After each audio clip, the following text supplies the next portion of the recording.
allesammans. Där har vi den där. Så, hej allesammans. Det här är en liten film för att berätta lite grann för ni som är sugna på att segla med kryssarklubben ska få lite information. Jag kan börja berätta, här bakom här är en bild från en sommar för några år sedan. Jag tror att vi befinner oss någonstans längs med västkusten och det är en fin seglingsdag. Men innan jag börjar så tänker jag att vi får berätta vilka vi är. Jag heter Carl-Johan, jag brukar segla som befälhavare ombord. Och då lämnar jag till dig, Gabi. Jag heter Gabi och jag brukar segla som instruktör, men har också seglat som elev själv. Ja. Ludde och Gustav, kan ni berätta vilka ni är? Vi har seglat förra sommaren som och jag är Gustav. Som elever, eller hur? Ja, och jag är Luddes kompis Gustav. Just det, som också seglade förra sommaren, eller hur? Theo, vill du berätta vem du är? Ja, jag heter Theo och jag har också seglat mycket som Ludde och Gustav som elev, men nu även seglar som instruktör. Greta, vill du berätta vem du är? Ja, jag heter Greta då, seglar som instruktör just nu och har tidigare också seglat 4 elevseglingar. Kul! Ja, men då ska vi försöka, då börjar vi med frågan, varför ska man segla för? Någon som vill börja? Ludde och Gustav, varför seglar ni för? Alltså varför, eller hur Ja. Varför seglar ni? Det var väl kul att testa. Det är liksom ganska nytt och det är ganska ovant att ge sig ut 1 eller 2 veckor på havet. Liksom. Ja. Så ja. Någon annan som vill tillägga något? Det är väldigt kul gemenskap att få uppleva ett så pass stort äventyr med så pass blivande eller tidigare kompisar. Det är en häftig upplevelse. Så en fråga som vi ofta får är, behöver man kunna segla någonting innan? Vad säger du, Gabi? Man behöver inte ha kunskaper om seglingen innan. Man får lära sig på båten och man tar det i den tid som kommer. Men i slutet brukar alla kunna någonting nytt. Och en annan sån här fråga är, kommer man lära känna de andra fort? Vad säger ni då, Gustav? Hur var det för er första dagarna? Ja, alltså jag kände ju Ludde sen innan, men jag tycker ändå att jag lärde känna väldigt många väldigt snabbt. Så det var väldigt enkelt att hitta nya kompisar. Man behöver inte känna sig orolig om man kommer själv liksom. Nej. Vad säger du, Greta, om det? Nej, alltså min första elevsegling seglade jag också ihop med en kompis. Andra har jag seglat själv liksom. Men jag kan nästan, alltså det finns för- och nackdelar med båda, och jag kan nästan tycka att det är bättre att komma själv. För att man lär känna folk på ett helt annat sätt på båtarna än vad man gör någon annanstans. Och några av mina absolut närmsta kompisar träffar jag ju 2 gånger om året när man seglar, typ Theo. Men vi har hur kul som helst ihop liksom. Ska vi se någon sån här också fråga som många oroar sig. Vad ska man ha med sig? Hur vet man vad man ska ha med sig? Vill du svara på den, Theo? Ja, man får det i sitt anmälningsmail som man får eller som ens föräldrar får. Så finns det en jättebra bifogad packlista där det står jättemånga grejer vad man ska ha med. Liksom flytväst och solkräm och solglasögon och underkläder och allt sånt som man kan tänkas behöva som står med. Ludde och Gustav, har ni någon så här som vi tänker på? Det här var särskilt viktigt att tänka på att ta med sig. Flytväst. Nej men nej, alltid det. Packlistan är väl nödvändigt. Ja. Och man kan säga, om man inte hittar det här mejlet så finns den också på hemsidan. Eller? Precis. Ja, det är så. Då undrar jag också en fråga, vad händer första dagen? Greta, kan inte du berätta lite grann, vad händer liksom, när man kommer till båtarna, vad händer då? Först så har vi som befäl delat upp en i vakter och också placerat ut den på en binge, alltså en säng, vilken man ska ha hela kursen. Så man kommer dit, man minglar lite, man packar upp sina grejer, packar ner sig i sina bingfack där man ska ha sina grejer. Sen får Kan man du ofta... berätta lite grann vad de här är? Vad är vakter för någonting? Och det här Ja, med binkfack, vad är det för någonting? så, ämnesspecifika ord. Vakter är att vi delar upp eleverna i 2 elevgrupper kan man säga. Som kommer jobba ihop under de veckorna man seglar sin kurs. Man kommer såklart träffas över vakterna liksom, över de här grupperna. Men om man skulle segla natt till exempel så seglar man i sina vakter. Så det blir som 2 lag nästan. Och sen har man då sin binge, alltså sin säng. Och tillhörande till den så finns det ett bingfack. Där har man alla sina grejer. Och ja, men det blir lite som en garderob eller sådär. Ja, de här är inte... Ja, förlåt. Kör du. Ja, de är... Man får plats med alla sina grejer men överpacka inte är ett tips till dem. Ja, minglar så får man lite sån basinfo över veckan, säkerhetsinformation och sådär. Och sen brukar man liksom åka iväg direkt eller vad händer sen liksom? Det är lite olika. Beroende lite på... jag seglade någon kurs där det var lite problem med flygen. Seglade från Skottland. Då mönstrade vi på över 2 dagar så då kom ju folk lite då och då. Det är ett undantagsfall. Allra oftast så kommer alla inom en timme liksom. Antingen så kan man bo kvar över natten eller så seglar man direkt. Det beror lite på vad man har för skeppare och vad det är för väder och sådär. Och Gabi, vad brukar hända sen då? Hur brukar fortsatt dagarna gå till? Liksom? Eller vi kanske kan beskriva en typisk dag. Hur brukar den vara? Typisk dag börjar alltid med väckning och frukost.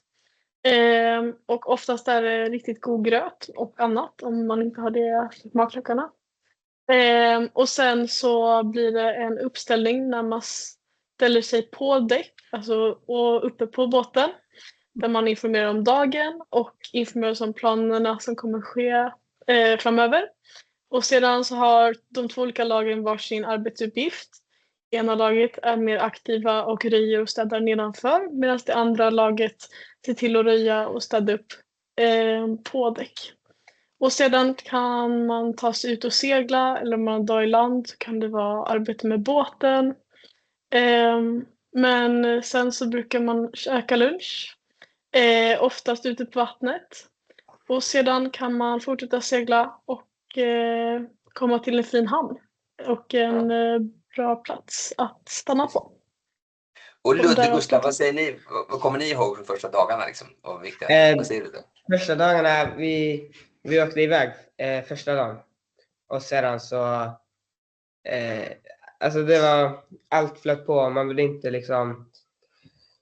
inte riktigt komma på något själv att göra utan allting. Man skulle lära sig att liksom allting, sätta upp segel och så. Och hur ofta är man i land? Seglar man hela tiden liksom, eller kommer man i land? Liksom? Hur det ledde, Gustav? Ja, alltså man vaknar oftast ganska tidigt för att fixa ordning liksom däcket och inne i båt. Och sen så seglar man till typ eftermiddag. Man äter lunch liksom alltid när det är igång under liksom dagen och sen så kommer man väl fram lite på eftermiddagen. Ganska ofta man kommer fram på kvällen. Alltså ibland seglar man på natten men ofta första kursen bor man ofta i en hamn kan man säga. En annan sån fråga som en del är oroliga för. Hur med toaletterna? Ludde och Gustav, kan ni berätta hur funkar toaletterna? Det behöver inte säga exakt men det finns toaletter liksom. Ja, det finns men man ska pumpa och spola själv. Man spolar i lite vatten och sen så pumpar man. Så det fungerar som en vanlig toalett men det är inte lika eller så här smidigt. Nej. Ska vi göra så att ni har tagit massa fina bilder så jag tänker att jag börjar visa lite bilder så får ni sen alla berätta lite grann. För jag tror kanske det är det bästa sättet att se hur det här är. Vad tror du om det? Kör. Kör på det. Då gör vi det. Då gör jag så här. Då delar jag här. Och så ska jag inkludera ljud här också. Då gör jag så här. Och då kommer vi hit. Och då ska vi se, då har jag förberett lite grann här faktiskt. Så att vi, här, där har vi. Nu ska vi se, det här var inte så. Vänta, hallå? Jo, där. Är det någon som vet vad vi ser här då? Ja, det var i somras så så var det när jag seglade som instruktör och så var det en tidig morgon. Jag tror klockan var kanske, ja, kan ha varit 2:15 på natten och solen höll på att gå upp när vi hade haft en hel nattsegling. Vi ska se, vad är det här då? Det är samma dag fast kvällen innan.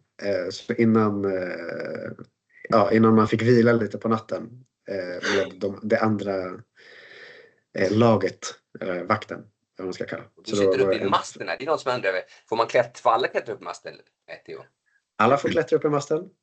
Och om man är lite osäker på det så kan man få lite hjälp och tips och tricks hur man ska göra det på ett så säkert sätt som möjligt. Tar vi nästa här då. Där var det samma bild igen. Vi se en liten film där från samma ställe. Japp. Ganska högt upp. Ganska högt upp, ja. Och där nere. Så en film från masten tror jag, va? Japp. Här har vi ett till här. Väg till Marstall.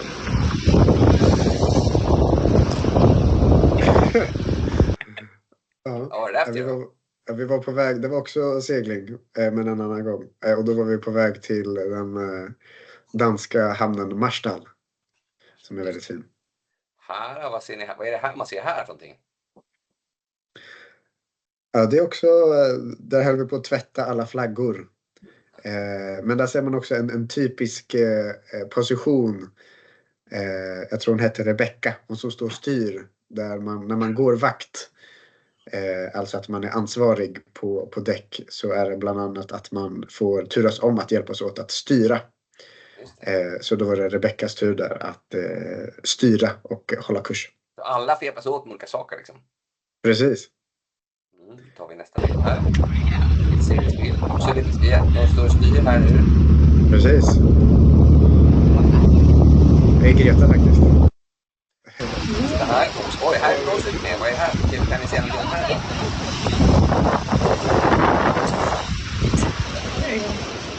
Det gick det fort. På väg till Skagen tror jag. Nej, inte på väg till... Eller om det var Lysekil. Nej, till Lysekil va? Ja. Från Precis. Skagen. Det var mäktigt. Ja, Glad Greta. kall glad Greta. Nej, det är står och styr. Ja. Vad är det för fartyg vi ser här då? Vi ser lite olika fartyg. Vart kan det här vara? Det där tror jag det är Atlantica, va? Ja, jag tror det. Största båten. Vi ser här en annan bild. Underbar bild. Vi ser här Gabi. Ja, det här är när vi ligger i en norsk hamn och det rullade in ett oväder så vi la oss vid en säker plats och så fick alla hoppa runt och hitta på annat medan det passerade. Och här stod vi i regnet och studerade molnen och blixtarna som slog ner ute på havet. Väldigt cool upplevelse. Här, vad är det här för någonting? Här låg vi i en naturhamn och så tog vi möjligheten att testa att ro och det man ser lite längre bort är en vit roddbåt där man kan få lära sig ro i klassisk form. Tar vi nästa här. Vad är det här? Är det också en norsk hamn? Ja, och här ser man hela båten från ett litet avbackat perspektiv. Och precis där man ser vita klumpen. Ja. Just det, här är en bra bild. Vad är det man ser här från? Det här är bra. Vad är det man ser här? Någon som vill berätta? Det här är från i somras. Inuti båten där man kan sova både längs med väggarna som är lite mörka just nu eller i sådana hängkojar som man ser som hänger från taket. Hur många är det sover i hängmattor liksom? Eller hängkojor som det kallas? Vanligtvis är det 4 stycken men jag tror vi hade upp till 6 stycken. Är det bra att sova i hängkoj? Det är jätteoptimalt för att man gungar med vågorna så att man vaggas liksom till sömn. Just det. Tar vi nästa här då. Är det också en liten bild? Vad är det här för någonting? Jag tror även det här är från den naturhamnen där man ser båtens nedre del. Vad är här? Också någon norsk hamn tror jag. Här är också lite Norge. Här, vad händer här? Det här är ju ganska vanligt. Vad är det vi gör här? På utflykt som vi brukar ibland. Det är när vi kliver i land på ett ställe som har coola utsikter eller härliga turer man kan gå. Så här är vi på en promenad upp på berget för att se ut över vattnet och göra lite vandring i norsk miljö. Jag tror att det här är en häftig norsk ö som heter Hidra, var det inte det? Inte det den som? Det stämmer. Här ska vi se, också lite samma häftig ö här. Det är ju ganska vanligt att man kommer till väldigt ovanliga ställen faktiskt, till de här båtarna. För man kommer till den man kanske inte annars är på faktiskt. Här har vi lite Båstad. Är det någon som berättar vad det är för någonting? Ludde eller Gustav, vill ni berätta vad det är för någonting? Just det, var där. Vad var det? Vadå? Vad gör man när man har Båstad liksom? Vad är det man gör då? För någonting? Jag vet inte. Man kan väl säga att man hjälper till. Och ibland måste man hjälpa till. Förutom att man seglar så är det ibland också att man håller på och lacka båten eller måla båten. Det är sånt som brukar vara ganska kul också. Ja. Ska vi se. Också lite sån här typiskt mille från en Båstad. Också lite sånt fix och don här. Här är lite sambilder som kommer igen här. Ska vi se här. Här är också ett sånt äventyr tror jag. Ja, det här är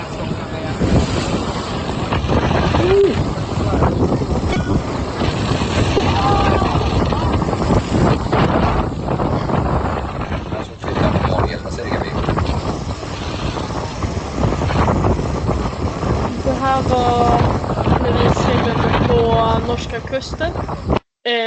Och det kom in stora fina rullande vågor.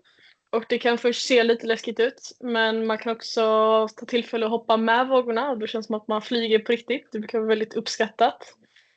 Vid ett sånt här tillfälle är man oftast fastspänd i någonting som är kvar på båten, vilket gör att man har minimal chans på att ramla över. Så även om det ser lite läskigt ut brukar det vara väldigt uppskattat bland alla. Ja, det brukar jag. Fint. Här.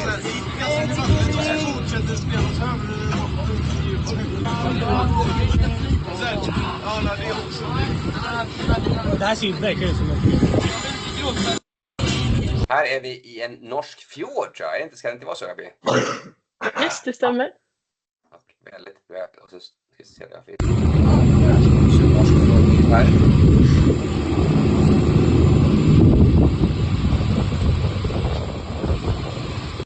Där kan vi gå vidare. Så. Här är också ett äventyr. Vi klättrar upp på ett berg. Nu kan det verka som att vi bara klättrar upp på berg. Det var bara att det var mycket berg just den här sommaren. Det här är väldigt häftigt. En av världens längsta trappor tror jag faktiskt. Vi ska se, vad är det här för något?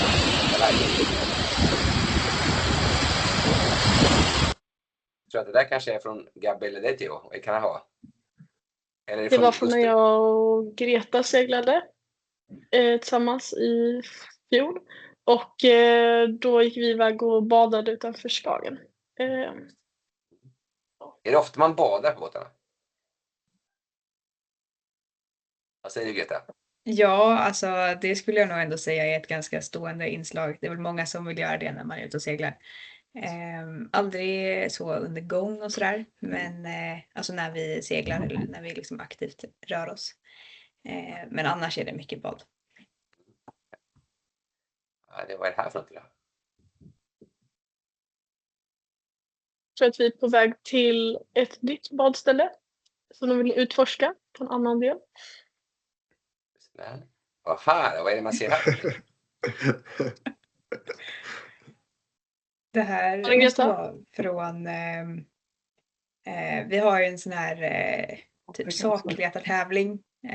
Klassisk poängjaktskänsla.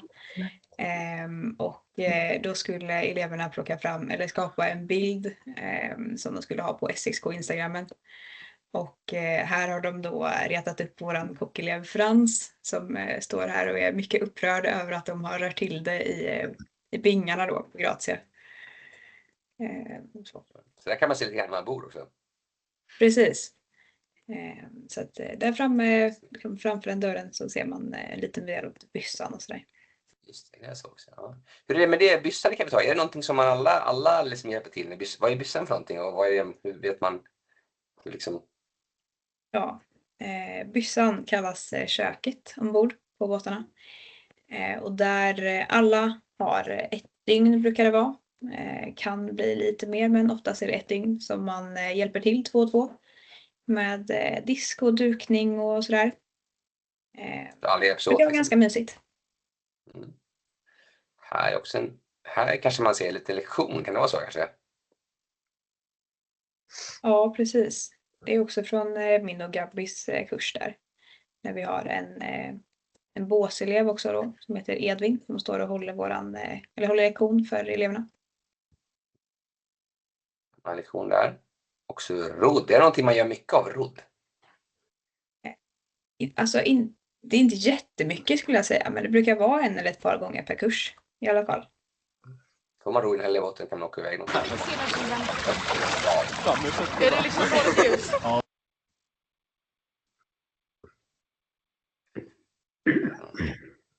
Något fåräventyr. Vad är det här? Här är en nattbild. Kan du berätta om det? Seglar man ibland på natten? Det gör man ju. Ja. Hur är det då? Ja, säger ni andra. Jag tycker det är ganska mysigt. Det beror lite på vad det är för väder. Men det brukar oftast vara roligt.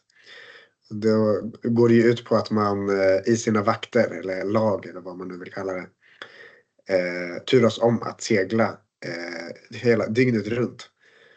Så då så är man på däck och seglar i sitt lag eller sin vakt i 4 timmar. Och sen så får man vila, försvarsvis sova i 4 timmar. Och sen så byts man om och gör så hela natten. Eller om man gör det kanske i vissa fall flera nätter i rad. Det brukar vara väldigt kul. Så brukar man få någon mat mitt på natten. Kanske någon varm soppa eller sånt. Det brukar vara väldigt mysigt. Det ser också en häftig bild. Här är lite norrskensbild nästan. Ja, vad du såg här lite jag. Ja, det ser ut att vara någon norrsken. I alla fall väldigt stjärnklart. Men det där skulle jag nog nästan tro är ankarvakt. Man får gissa. Vad är det för någonting där, Theo? Vad är det något? Ja, men det är väl lite samma sak att om man lägger ankaret i till exempel en naturhamn så vill man för säkerhets skull ha någon som vaktar hela natten. Och då så byts man av. Så då går man 2 och 2. Man paras ihop med någon och så är man vaken 1 timme var. Och håller koll på en dataskärm. Och går och känner lite på ankaret och så att man känner att man sitter fast. Liksom. Det brukar vara supermysigt. Här är också en bra bild. Vad är det vi ser här för någonting? Här ser vi varvet där båtarna ligger på vinterhalvåret. Ligger i Göteborg på Vita Gaven. Ganska många kurser som börjar där, eller hur? Ja. Här är också en bild från Avringningen. det är så att det kan passa på att säga så det är faktiskt pågår aktiviteter även i klubben även på vintern. Är någon säger någonting kort om det? Det är ett ganska bra sätt om man inte, även om man inte har seglat någon kurs förut men kanske är lite sugen lite sådär. Så kan man ju hänga på förrådet, träffa på folk som seglar mycket. Vi har Nils och Herman som jobbar där året runt och seglar supermycket båda två. Så kan man ju knyta lite kontakter, känna att man har lite koll även innan sin första kurs. Toppen. Jag tror att nästan att vi är klara. Ludde och Gustav, har ni någonting som ni tycker så är det särskilt viktigt att skicka med någon som funderar på om de ska segla i sommar? Att man kanske inte alltid sover jättebra de första nätterna. Men även fast man inte sover så brukar man inte vara så trött på dagen för att det är så mycket som händer. Och det är så roligt så att man borde inte oroa sig över sovningen. Och sedan efter några dagar så somnar du på en sekund. För att, Och sen också, en sak jag glömde säga där med vad man skulle ta med sig så är det skippa inte på myggspray eller så. För att om man hamnar i en hamn där det finns myggor då är det omöjligt att somna. Då är det väl så. Bra! Greta, har du några sista ord att säga? Jag tycker verkligen att man ska våga sin första kurs. Jag ville inte segla första kursen jag seglade. Utan min storebror seglade. Och så var de sådär, mamma och han framförallt var så. Jo men du kommer tycka att det är jättekul. Och jag tyckte att det verkade kallt och blött. Och att man sov lite och att det var jobbigt och tungt liksom. Men alltså, att segla med de här båtarna är det absolut roligaste jag gör. Så att även om man tycker att det låter sugigt, och det är det ibland, men jag tycker verkligen att det väger upp. Så att har ni möjlighet så segla en kurs. Ja. Vilket bra avsnitt. Gabbe, hör den sista det vill säga. Nej, men det vill verkligen förstärka det Greta säger. Det är så otrolig gemenskap och man blir som en liten familj på båten och jag tycker att det är otroligt kul. Och verkligen något man borde uppleva. Och Theo, då får du avsluta ordet Theo. Vad ska vi skicka med den sista till någon? Så mycket bra som jag sagt, men jag tycker det viktigaste är att man har bra solglasögon, för annars så får jag spader. Så det är väl det viktigaste jag kan skicka med. Bra, då tror jag att vi avslutar här. Då säger jag tack så mycket till ni som allihopa som var med och lyssnade och då stänger vi av, stoppar inspelningen här. Bloop.